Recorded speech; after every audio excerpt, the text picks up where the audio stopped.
O Flamengo consegue um placar de 1-0 sobre o Tolima, um jogo fora de casa, uma viagem complicada, um futebol que ainda precisa melhorar. Isso foi um Flamengo que sofreu muito. Ao Tolima falta ainda mais qualidade individual, né? O Tolima teve mais chances, o Santos foi o melhor em campo. Rodinei foi o melhor jogador do Flamengo junto com o Andréas em campo. O treinador soube escalar o lateral direito, hein, Facinca? Bem que você falou, hein? Mas o Rodinei, por incrível que pareça, foi o melhor em campo. Então isso já mostra o que tem sido esse Flamengo, né? Aqueles que antes decidiam, que eram as figuras-chave, que eram os jogadores principais, não foram notados em campo. O Arrascaeta tentou um pouco mais, agora os outros sequer apareceram para o vídeo, e principalmente para o jogo. Então isso é uma preocupação, e já não é de hoje. Tem sido uma constante que alguns atletas que precisam chamar mais responsabilidade não têm aparecido. E para esse momento Dorival, para esse momento Flamengo que precisa voltar a ganhar, esses caras precisam cooperar, né? Ontem a gente viu um show individual de alguns outros atletas que, para mim, não tem, repito, mais condição de entrarem como titulares ou até opções. Bom, a partida do Diego Ribas foi ridícula, foi vergonhosa. Foi vergonhosa. Um jogador que cada vez mais é bajulado por técnico que vem passando pelo Flamengo para ficar tentando ganhar grupo e cada vez mais se prejudica com um desempenho técnico inexistente dentro de campo. Inexistiu. Uma escalação injustificável e que, pior ainda, se provou na prática com um desempenho muito aquém daquilo que se espera hoje em nível profissional de Libertadores. Competitivo. Davi Luiz, Felipe Luiz, o Everton Ribeiro não apareceu em campo. Cadê o Everton Ribeiro para ser o suporte ao Arrascaeta? Mas foi 1-0 pro Flamengo, hein, Facinho? Sim, foi 1-0 pro Flamengo. De um jeito parece que foi 4-0 pro Tolima. Vale lembrar que foi 1-0 pro Flamengo. Foi 1-0, só que é o seguinte... eu me recordo de várias equipes que foram tentando só ganhar por resultado. Vamos lá, vamos tentar, vamos aqui, vamos acolá. E chega em momento que você precisa de um algo a mais em Libertadores e não acontece. Não, peraí, mas aí também você está desconsiderando a quantidade de gente com Covid, está desconsiderando a viagem, está desconsiderando todas as dificuldades que o Flamengo teve. A escalação do Flamengo tá parecendo que o Flamengo estava escalado com sub-15. Não. Muito pelo contrário. Aí vamos discordar. Muito pelo contrário. O time era competitivo, minimamente capaz. Até ontem, muitos desses jogadores eram bajulados. Mas o momento é complicado, Facinho. Não tem como a gente tirar do contexto o momento que o Flamengo atravessa. Mas olha a escalação do time. Tá parecendo que o Flamengo estava sendo escalado com o Zequinha, com o Luizinho, com o Joãozinho, com o Zé das Couves. Mas esses jogadores, Facinho, que você citou, que não jogaram bem de novo, eles não estão jogando bem há algum tempo. Eu acho que não vai ser de um dia para outro que esses jogadores todos vão conseguir jogar bem. E a confiança virá com as vitórias. Seria muito pior se a gente estivesse falando aqui de um Flamengo que perdeu ontem na Colômbia, sofreu uma desvantagem em 2 ou 3 gols, e aí para tirar no Maracanã? O Dorival, a evolução do time com o Dorival, ela virá a cada jogo, a cada vitória. O que eu acho, Prats, assim, que eu não acho nem que nós teremos evolução no Flamengo. Daquela evolução de ter uma sequência de bons resultados e boas apresentações. Porque o Flamengo joga, cada jogo, uma história. Sim. Se você analisar da primeira partida contra o Inter até essa partida contra o Tolima, ele modificou em todos os jogos. Não repetiu a escalação. Ele não repetiu a escalação. E evolução requer sequência e treinamento, né? Lógico. Ele fez, acho que se não me engano, 3. Pelo menos a última vez que ele deu entrevista, ele falou que tinha feito 3 Eu anotei aqui, Zé. O Dorival, ele chega ao Flamengo, não é que ele estreia. Ele chega e estreia dia 11. Ele teve 3 dias que ele pôde treinar sem que fosse dia seguinte de jogo ou véspera de jogo. Foram os dias 13 de junho, dia 17 de junho e dia 27, que foi a última segunda-feira, que já viajou à noite para Bogotá. É aquela coisa, ele sabia. Não dá para dizer que ele não sabia. Quando ele assumiu o Flamengo, ele sabia exatamente a sequência, a dificuldade, aquilo que ele iria pegar, né? Que ele ia assumir. Ele sabia. Não dá para isentar o Dorival nessa situação. Mas a gente também tem que entender a situação dessa forma como vive o Flamengo. Sim. Ficou 6 meses e aí eu coloco o erro na diretoria. Ficou quanto tempo com o Paulo Souza da definição e não entendendo que não estava funcionando? Então, peraí, vamos. Agora você pega o Dorival numa sequência em um mês em que você pode ser desclassificado de 2 competições, embora eu acho que o Flamengo não saia da Libertadores. Ontem o resultado foi um resultado importante. Eu acho que na escalação, eu falei acho que durante o programa, que eu colocaria o Davi Luiz como volante. e deixaria os dois meias um pouco mais tranquilos, porque o Davi, eu volto a falar, ele não consegue sair para dar o bote, ele fica muito distante do centroavante, ele não está com um bom tempo de jogo nessa questão dos zagueiros. Esse jogo especificamente, ele não tinha o Rodrigo Caio, que estava com a tendinite, ele não tinha o Pablo, que estava voltando de lesão, estava no banco, mas não tinha condição de jogo. E aí ele bota o Léo Pereira, a outra opção seria o Gustavo Henrique. Sim, coloca o Gustavo Henrique, põe o Davi Luiz ali, você, no máximo que você pode fazer, no mínimo que você... o máximo que você pode fazer, ou que você pode ter ali, é pelo menos uma defesa um pouco mais tranquila, mais, vamos dizer assim, com presença mais de homens ali em termos de organização. E aí você tem do meio para frente, um pouco mais de liberdade. O André sai um pouquinho mais, você tem o Everton, que ontem não jogou bem, tem o Arrascaeta, que tentou jogar, mas estava sozinho, o Gabigol... Eu não vi o Gabigol jogar ontem, porque assim, eu particularmente não vi, eu acho que o Gabigol tá mal, tecnicamente eu vejo ele mal, ele não tem mais a mesma nitidez, a mesma, vamos lá, eu acho que ele facilidade. Não tem mais os mesmos parceiros em alto nível, Dani, também. Então, mas só que aí... Mas ele se adapta, ele sai da área, ele busca a bola. Mas então, Dani, mas aí que é o problema. É aí que eu vejo o problema, porque quando ele sai da área, quando ele faz... Agora ele não tá tão bem fisicamente, fisicamente não. As decisões que ele vem tomando, as jogadas que ele vem fazendo, já não é mais de um Gabriel lúcido, já não é mais de um Gabriel que tem aquele algo a mais, ou aquele improviso, aquela coisa que, o cara vem, vou dar um corte, o cara vem, vou dar uma assistência, ele tá ficando para trás. A má fase do Flamengo tá contaminando determinados jogadores e eles não estão conseguindo sair dessa má fase. Flamengo. Eu acho que é num todo, Pedro. Eu acho que uma coisa é ligada à outra, não tem como, porque assim, se os jogadores do Flamengo estivessem jogando bem, provavelmente nós estaremos falando dos destaques individuais. Everton Ribeiro definindo o jogo, o Gabigol metendo gol. Porque, por exemplo, eu lembro da gente elogiando muito, só para complementar, Zé, te devolvo, eu lembro da gente elogiando muito o Arrascaeta no momento de turbulência do Flamengo, ou seja, ele não era impactado por esse momento.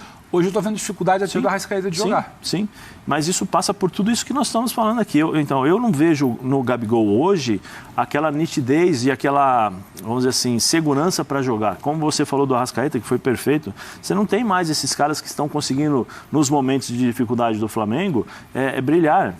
Tirar um coelho da cartola, fazer uma jogada individual. Não tem, porque você percebe nos jogadores assim, distância... O Everton, a distância quando o Arrascaeta pega na bola, ele olha para frente.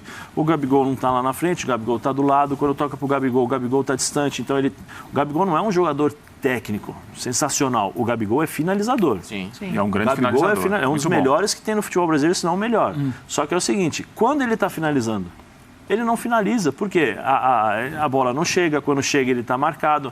Nós temos dois lances aí nos melhores momentos, que uma, e aí como eu falo da nitidez, a nitidez no pensamento. A bola vem aqui nas costas dele, o zagueiro vem para cobrir, ele vem e chuta. Quando no momento era importante ele segurar a bola, fazer a parede e esperar o cara chegar, talvez por uma falta, ou se não para segurar a bola na frente. Não, ele pega e chuta, porque ele está esperando o tempo da bola para chegar. Um cara com uma velocidade de raciocínio mais rápida, vivendo um momento diferente, ele vai entender o que está acontecendo. Por exemplo, ontem o lance que ele dá o passe, para o Andrés na infiltração, legal, ótimo Andrés. Mas eu já vi o Gabriel segurar esse passe, cortar para dentro e guardar. Sim. E aí, numa finalização que ele teve dentro da área, minutos ou segundos antes do gol do Andrés, que você vê que ele chuta, ele pega a bola e chuta. Não é que ele está... É uma coisa instintiva ali. Pega a bola, vou chutar. Ele não parou para pensar o que eu vou fazer, o que eu posso fazer, onde eu posso chutar. Ao invés de bater cruzado, tem pessoas aqui na frente, então eu vou bater de lado, ou senão eu vou fazer uma acabadinha para o cara que está ali. Então tem algumas coisas que eu acho que na somatória acaba dificultando ainda mais o trabalho do Dorival, e eu não estou isentando o Dorival, porque ele, volta a falar, ele já sabia de tudo isso que está acontecendo. Aí você tira os jogadores com problemas, com Covid, com tudo isso. É lógico que ontem o resultado, olhando com clareza, foi um ótimo resultado. Foi mesmo. Então, mas eu acho que dá para você trabalhar as duas formas. Primeiro, tem que cobrar, além do Gabriel, aqueles que devem servir o Gabriel.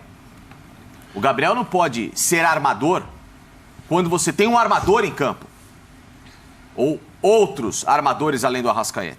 Minha cobrança é no seu Everton Ribeiro, que some nesse tipo de jogo e já não há muito tempo o Gabriel tem feito... Porque uma coisa é você abrir espaço, uma coisa é o cara sair da área puxar um pouquinho, para você infiltrar para o meia, né? Esse meia chamado Everton Ribeiro, para um Arrascaeta, para um Andréas Pereira. Uma coisa é você abrir espaço. Outra coisa é o Gabriel circular na linha do meio-campo para buscar essa bola numa função em que o Everton Ribeiro podia estar puxando por ali para dar esse suporte, para passar o Rodinei, para ele servir. Aí o Gabriel abre. O Gabriel tava... Ô Zé, quando você fala do Gabriel, e você fala com propriedade, eu concordo contigo, é o seguinte, ele é finalizador. O finalizador, como é que você quer que o Gabriel cobre finalização e gols, jogando parte do jogo, tentando armar atrás, às vezes, do Arrascaeta?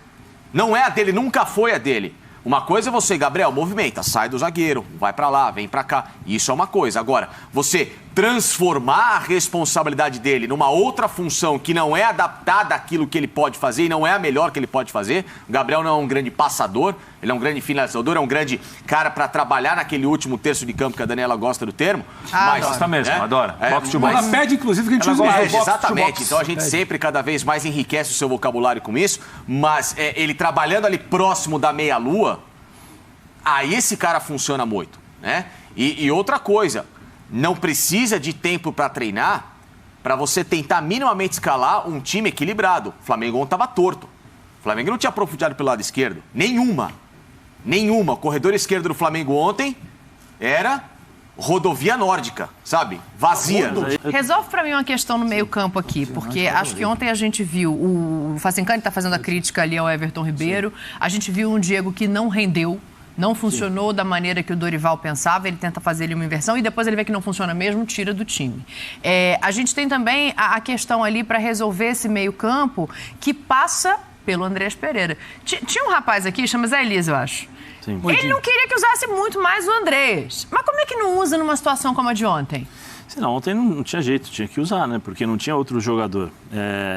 Mas e agora? O que o Dorival vai fazer? Essa é a minha pergunta para você. Então, e agora? É isso que a minha pergunta, eu fiz essa pergunta 5 jogos atrás. O que ele iria fazer quando o Andréas não estivesse mais na equipe do Flamengo? Porque agora, pelo que nós estamos vendo e estávamos acompanhando até hoje, vamos dizer assim, o Andréas não permanece mais no Flamengo. Parece que ele já tem uma oferta do Fulham, né?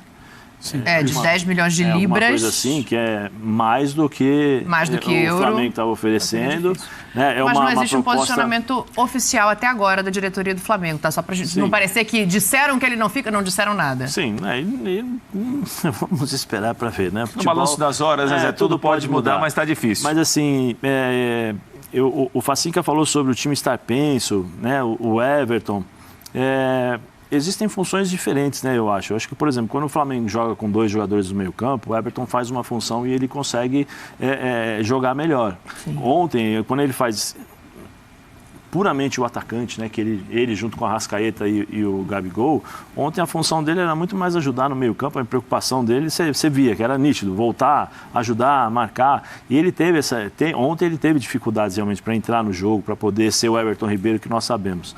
Mas a questão das funções do coletivo, né? Quando ele joga com 3 atacantes e ele é o terceiro atacante, nem sempre ele vai conseguir fazer essa entrada por dentro que ele faz, porque ele entra, quando ele joga com 4-2-3-1, né? Que aí o Arrascaeta está um pouco mais centralizado, que chega mais próximo ao Gabigol, mudam todos os movimentos. Muda o movimento do Gabigol, muda o movimento do Arrascaeta, muda o próprio movimento do Everton, porque o Everton entra, passa, mas só que ele tem aqui o Arrascaeta junto com o Everton, junto com o Gabigol, está ali na frente.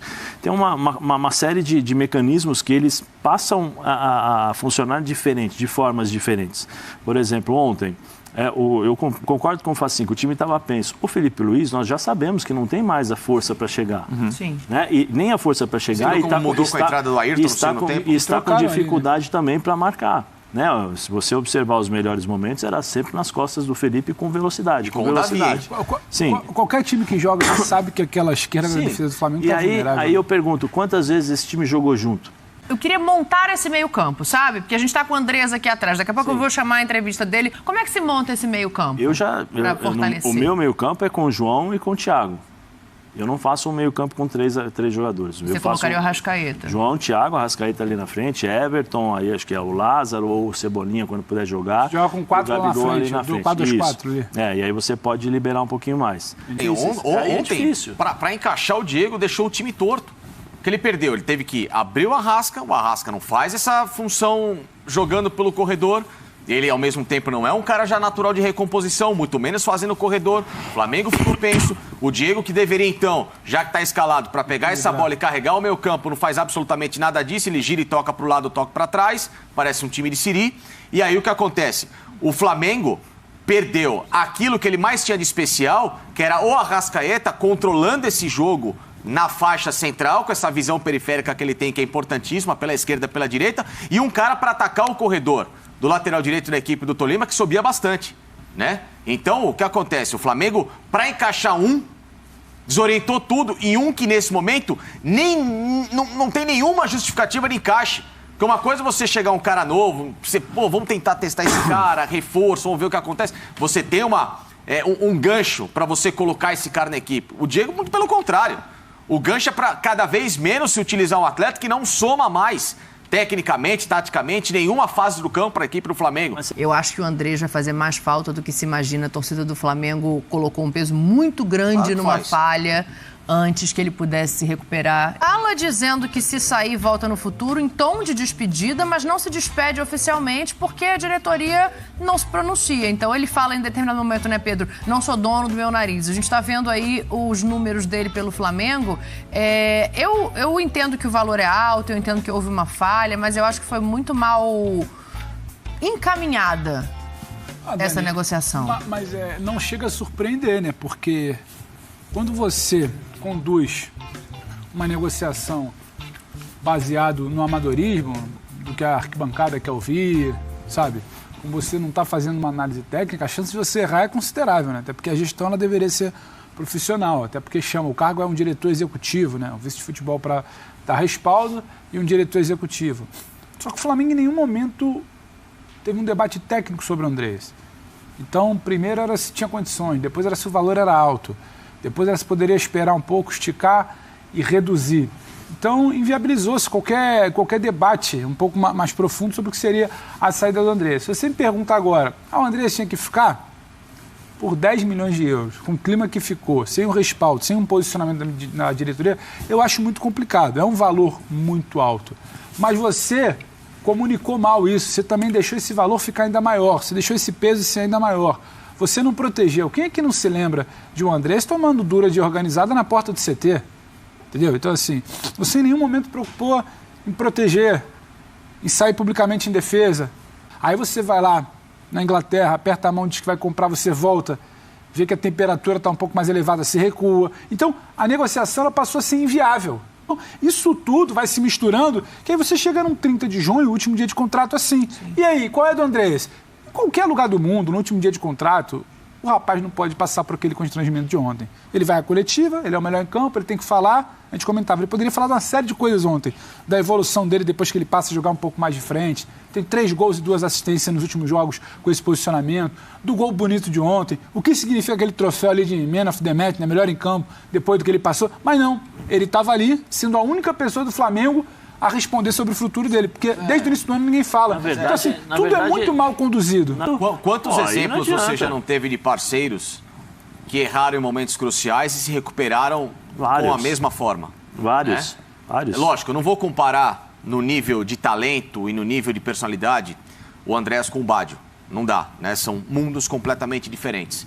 Mas se a gente pegar o que aconteceu com o Baggio numa final de 94, chutando para fora. Mas seleção não é clube, assim, que é um outro tipo de apego, é um outro tipo de paixão. Mas, Rafa, é Copa do Mundo, é não, final. Claro que é, mas é que é diferente. Itália, eu acho que até os olhos do mundo estão até muito mais olhados para ele do que em relação à visibilidade, né? Tudo bem. E 4 anos depois ele volta a uma Copa do Mundo já 50% do que era o Roberto Baggio de 94, pega a bola contra o Chile, na fase de grupos, eu vou bater o pênalti. Todo mundo e fez o gol. Tudo bem, o Baggio e o André são figuras completamente diferentes, mas é só um exemplo de futebol. E ele tem um clube para se restabelecer, né? O que acontece na seleção não interfere na vida dele dentro do clube. Então ele tem o dia a dia para voltar forte à seleção. Mas assim, ele podia até, no caso dele que eu estou citando, ter um país contra ele e até em qualquer outro clube que ele fosse jogar, os caras teriam ele marcado. Esse cara é pipoqueiro, esse cara é isso, aquilo. O que me chama a atenção, Dani, é que a diretoria do Flamengo, ela passa um ar de nobreza, de pompa, de perfeição, quando você quebra a casca, é um recheio de covardia. E eles tratam assim todo mundo. Eles só pensam no bem deles. Eles só querem aparecer na boa. É uma diretoria que, para gerir crise, ela gere pior do que um bando de crianças fazendo algazarra na escola.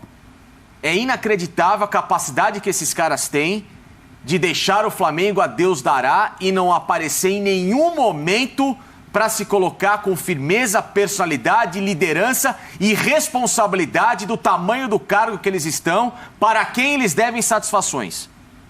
Então o Flamengo está entregue às mãos de pessoas amadoras que se fingem de pomposas, quando na verdade não tem nenhuma capacidade para estar nos cargos em que hoje estão colocados politicamente dentro do clube, né? Porque o que fizeram com o Andrés, você colocou muito bem uma palavra, constrangeram o jogador. Ele vai seguir a vida dele, ele tem talento, ele é muito bom jogador. Aqui a gente mesmo falava, eu mesmo no ano passado citava que esse menino, se ele tivesse uma sequência com as primeiras atuações que ele tinha com a camisa do Flamengo, era um potencial atleta a voltar para uma seleção brasileira. Por que não? Ele é bom jogador. É exagero falar que o Andrés não podia brigar por uma vaga na seleção? Não. Tantos outros chegaram. Quem era o Andrés e o Danilo? Né? Os dois. O Andrés era até um cara mais rodado de Europa que o Danilo. Foi convocado para as Copas. E foi convocado, né? Então, assim, o que eu falo é que trataram o jogador de uma forma humilhante. Humilhante. Ele errou, é um erro grave, mas em nenhum momento ninguém veio a público chamar a responsa de que não perdemos a Libertadores só pelo erro dele. Foi um conjunto de fatores em que a própria diretoria foi a mais culpada. E ela continua sendo culpada nesse processo. Tanto é que cai treinador, entra treinador, os mesmos que em nenhum momento dão resposta seguem no Flamengo, e aqueles que ainda tentam alguma coisa diferente são os que são colocados na vidraça para tomar pedrada.